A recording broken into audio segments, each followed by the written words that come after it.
Oui, Dwayne est de retour. On retente, on sait pas, hein? Mais bon, ça reste quand même un sujet tabou, donc on va pas trop s'éterniser là-dessus, ok? Dis-moi, est-ce que tu as des fringales? Est-ce que tu as des envies de nourriture fréquemment dans tes journées? Nourriture salée, de nourriture sucrée, de nourriture bien grasse, ou peut-être les trois. Tu sais quoi? Tu n'es pas obsédé par la nourriture, un petit peu quand même. Non, ces fringales veulent bien dire quelque chose et tu devrais plutôt y faire attention et je vais t'apprendre comment les interpréter, c'est très simple. Tu sais, le corps humain est super bien fait. Lorsque nous avons envie de nourriture, généralement, c'est que l'on manque d'énergie, qu'on fait face à un stress. C'est pour cela que finalement, la faim émotionnelle veut dire quelque chose. Je vais t'aider à interpréter tes fringales, tes envies, pour savoir de quoi manque réellement ton corps et que tu n'es pas forcément obsédé par la nourriture, mais peut-être en carence ou que tu manques de quelque chose. D'amour, peut-être, aussi. Alors, si tu sens que tu as plutôt envie de nourriture, on va dire grasse, ou tout ce qui est gras, que ce soit beurre de cacahuète, le beurre tout court, la plupart du temps, c'est dû à une restriction de tout ce qui est riche en lipides. Il est fort probable que tu manques de lipides dans ton alimentation. Pour le bon fonctionnement de ton corps et de ta santé, je te recommande de remédier à ça, pas de te jeter sur le pot de beurre de cacahuète. Je ne te recommande pas ce genre d'aliment d'ailleurs, mais chacun ses plaisirs et chacun sa santé, enfin chacun sa...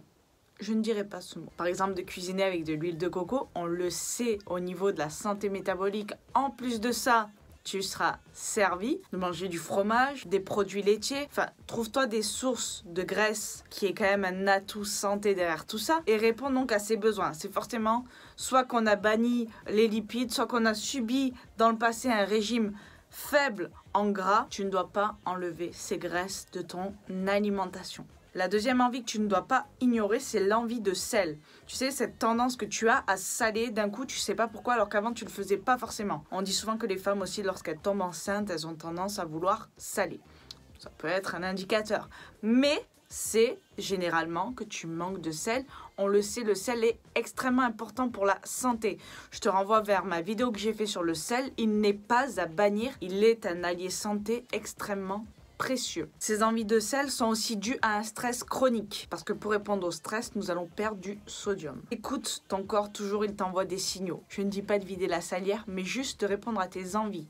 Si tu as envie de sel, sale. Il n'y a aucun mal à ça, bien au contraire. Et la troisième envie, tu la vois venir hein, depuis le début, je garde le meilleur pour la fin.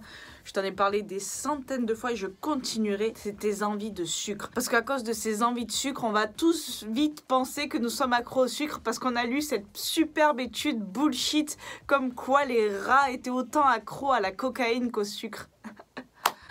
Mon Dieu, la science, des fois, si on peut appeler ça de la science. Bref, tu pourras remarquer que lorsque tu as des envies de sucre, c'est que tu as subi la plupart du temps un régime low carb bullshit. Je suis obligée de le dire. Que tu as coupé drastiquement les glucides, que tu t'es privé de sucre, même ceux des fruits, et donc que ton corps est en PLS, que ton métabolisme tire la sonnette d'alarme, que ton corps est dans un stress constant. Mange du sucre. Oui, mange du sucre. Je vais te dire 3 fois. Mange du sucre. Mange des fruits. Mange des sources de glucides saines. Mange des sources de sucre pures comme le miel. Fais du bien à ton corps. Fais du bien à ta santé. Prends soin de toi. Pas envie que tu meurs de suite. Je te rappelle que lorsque le corps manque de glucose, il peut en fabriquer. C'est génial. Mais ceci est un plan B au cas où tu sois sur une île déserte avec Denis Brognard. Et donc ce manque de glucose va enclencher le plan B. Le plan B est un processus inflammatoire. C'est-à-dire que le corps va décomposer des sources, par exemple, de protéines pour fabriquer de l'énergie. C'est génial, ça t'aide à survivre. Mais c'est un processus de survie. Survie, tu vois? Ça veut pas dire que c'est bien. Ça veut pas dire que tu vas pouvoir vivre comme ça longtemps. Ça veut dire, ok, en attendant, je te donne un petit coup de main, mais envoie du sucre. S'il y a une envie sur laquelle tu ne dois absolument pas lutter, c'est tes envies de sucre. Extrêmement important. Pense aux fruits, pense au miel, pense à mettre des glucides dans tes repas. La patate douce, la pomme de terre avec un indice de satiété très élevé qui est également riche en potassium, riche en protéines. Tout ça, ce sont des atouts, des alliés à ta santé.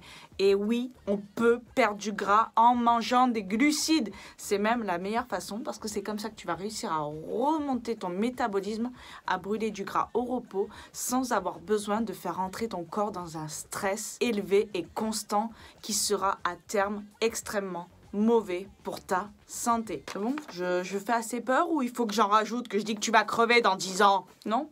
Bon. Et j'allais oublier une envie. Celle-là, je pense qu'elle concerne aussi beaucoup de personnes. C'est des envies de chocolat. Alors oui, le chocolat, c'est bon. Oui, il y a beaucoup de personnes qui pensent qu'ils sont addicts au chocolat. Mais c'est pareil. Le chocolat, c'est quoi? Enfin, le chocolat noir pur, par exemple, c'est une grosse source de magnésium. Il y a de fortes chances que tu sois en manque de magnésium si tu as envie de chocolat. Mais également en manque de cuivre. Du cuivre que tu peux retrouver dans les aliments tels que les crustacés. Et ça tourne encore autour de la même chose. Le magnésium est rapidement épuisé lorsque l'on fait face à un stress. Et c'est pour cela que nous avons envie de ces choses-là lorsque nous sommes principalement stressés.